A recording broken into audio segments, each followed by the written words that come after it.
দেখুন, এখন তো পুলিশ প্রশাসন সবটাই নির্বাচন কমিশনের আওতায়। আমার মনে হয় তাদের স্ট্রিক্টলি এটা দেখা উচিত, কারণ নির্বাচন এলেই, এবং এটাকে অনেক সময় গোষ্ঠীদ্বন্দ্ব বলে চালানোর চেষ্টা করা হয়, নির্বাচন এলেই তৃণমূল কংগ্রেস কর্মীরা একের পর এক মারা যাবেন, একের পর এক খুন হবেন। বিজেপির নেতা নরেন্দ্র মোদী তো এসে ব্রিগেড থেকে বলে গেছেন চুন চুনকে বদলা লেঙ্গে। তার নেতা শুভেন্দু বলে গেছে বদলা হবে। লকেট চ্যাটার্জি, অগ্নি মিথ্যাপাল প্রত্যেকে বলছে যে বদলও হবে, বদলাও হবে। যেখানে মমতা ব্যানার্জি বদলা নয় বদল চাই এই কথা বলে ক্ষমতায় এসেছিলেন, এরা ক্ষমতা আসার আগেই বদলার কথা বলছেন। ফলে স্বাভাবিকভাবে যারা শুরুতেই বদলার কথা বলেন তারই ইম্প্যাক্ট এগুলো, তারই ইম্প্যাক্ট। হ্যাঁ, নিশ্চিত 200%। মার্জিনটা প্রশ্ন, জিতছি আমি। মার্জিন আশা করি 2021, 2016 বা এর আগে যা মার্জিন হয়েছে সেটার থেকেও যেন আমরা এক ভোট হলেও বেশি ভোটে জিতি। আমাদের তো চেষ্টা সেটাই থাকবে।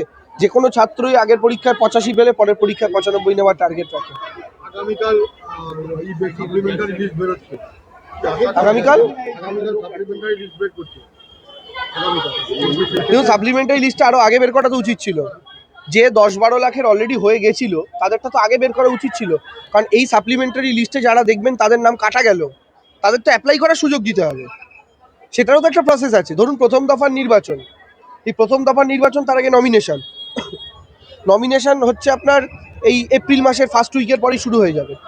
তো তার আগে যে মানুষগুলোর নাম বাদ গেল তারা যদি জানতে পারে তখন তো তারা ডকুমেন্ট দিয়ে রিঅ্যাপ্লাই করার সুযোগ পাবেন।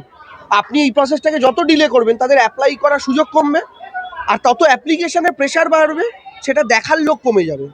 তো ফলে আলটিমেটলি কিছু লোক ভোটাধিকার থেকে বঞ্চিত হবে। আমরা তো এই জন্য বারবার বলছিলাম আগে বের করুন, আগে বের করুন। সুপ্রিম কোর্টে তো কবে শুনানি হয়ে গেছে, তারপরে এতদিন টাইম লাগলো কেন? প্রশ্ন তো সেটাই।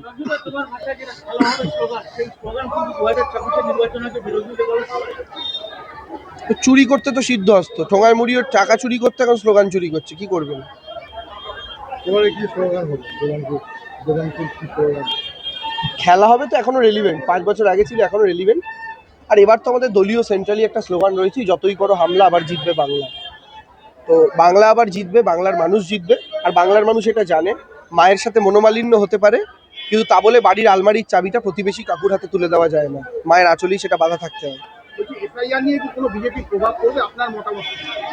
বিজেপি যদি মানে 50-60টা সিট পাওয়ারও সম্ভাবনা ছিল এসআইআর এর জন্য, সেটাও আমার মনে হচ্ছে অনেকাংশে কমে যাবে। কারণ বিজেপির সমর্থকরাও তো নোটিশ পেয়েছে, তারাও তো বিরক্ত হয়েছে। তাই তো বিরক্ত হওয়ার কথা ছিল না, কারণ এরা তো অনুপ্রবেশকারী ধরতে নেমেছিল, রোহিঙ্গা ধরতে নেমেছিল। এখন লাইনে দাঁড়ানো প্রত্যেকটা বিজেপির কর্মী সমর্থকও ভেবেছেন যে তাহলে আমরা কি রোহিঙ্গা? আমি তো নিজে ডাক পেয়েছিলাম, আমরা এত পুরুষ ধরে আছি, ডাক পেয়েছি। আমি আমার বাড়ি গিয়ে আমার ঠাকুরদার ছবিটা দেখেছি, প্রয়াত ঠাকুমার ছবিটা দেখেছি। আমি ওদের মুখ দেখে বোঝার চেষ্টা করি যে এদের মধ্যে কে রোহিঙ্গা। নিজেকে আয়নায় বারবার দেখে জিজ্ঞেস করেছি, দেবাংশু তুই কি রোহিঙ্গা? তো ফলে স্বাভাবিকভাবেই আমাদের এটা তো আত্মসম্মানে আঘাত না?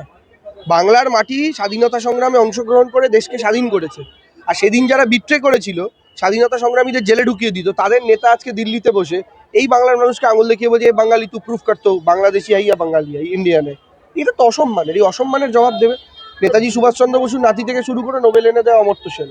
ছাড় তো কেউই পেল না।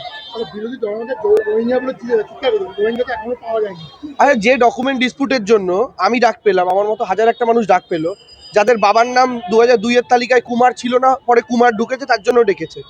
তো শিশির বাবুরও তো ছিল না 2002-এর তালিকায়, শিশির বাবুর নাম ছিল শিশির অধিকারী। 2025-এর তালিকা অনুযায়ী শিশির কুমার অধিকারী। এই যে নতুন করে কুমারের উদয় হলো, তার জন্য কি তার কুমার ডাক পেয়েছে? কেন পেল না? এই প্রশ্নের উত্তর কে দেবে? সাধারণ মানুষ যেটার জন্য ডাক পাচ্ছেন সেটার জন্য শুভেন্দুবাবু ডাক পাননি। তাহলে কর্তার ইচ্ছায় কর্ম, মালিককে আর কর্মচারীকে স্পষ্ট বোঝা যাচ্ছে। দেখুন, মানত করা বলতে প্রত্যেক বছরই তো প্রায় 6 মাস ছাড়া ছাড়া মাঝে মধ্যেই আসা হয়। এবার নির্বাচনে এত বড় একটা যুদ্ধে ঝাঁপাচ্ছি, তো স্বাভাবিকভাবে বড় মার আশীর্বাদ তো প্রয়োজন, এবং সেই জন্যই বড় মার কাছে আসা। আর শান্তিপূর্ণ নির্বাচন হোক, যে সমস্ত মানুষের নাম অ্যাডজুডিকেশনে ঝুলে রয়েছে তারা প্রত্যেকে যেন ভোটাধিকার প্রয়োগ করতে পারেন, প্রত্যেকে যেন এবং আমরা পশ্চিমবঙ্গের যারা বাসিন্দা, পশ্চিমবাংলার যারা মানুষ, তারা প্রত্যেকে মিলে যেন বাংলা বিরোধী বহিরাগত শক্তিকে আটকাতে পারি। স্বাভাবিকভাবে চুঁচুড়ার মানুষের আশীর্বাদ যেন আমি পাই, সবটাই মায়ের কাছে বলে গেলাম। দেখুন, বরফ গলা, বরফ এই শব্দটাই আমি বিশ্বাস করি না। আমি একটা কথা বলি, তার জায়গায় দাঁড়িয়ে তার অভিমান হওয়াটা তো অস্বাভাবিক কিছু না। তিনি 3বারের বিধায়ক, অসিতবাবুর অভিমান হওয়াটা তো অস্বাভাবিক কিছু না। তিনি 3বারের বিধায়ক, তিনি টিকিট পেলেন না, এটা তো হতে পারে। তার বয়সে গিয়ে আমার যদি হতো আমারও একই জিনিস হতো। তো আমি তাকে আমার মতো করে কথা বলেছি, সন্তান সম, তিনি আমার পিতৃতুল্য, তার কাছে আবেদন করেছি এবং তিনি তার সন্তান সম দেবাংশুকে ফেরানো নি বলেছেন। এইরকম কঠিন সিদ্ধান্ত দেখুন, দেখুন, না না না না, তিনি সেই সন্ন্যাসের দিকে এখনই সিদ্ধান্ত নিচ্ছেন না।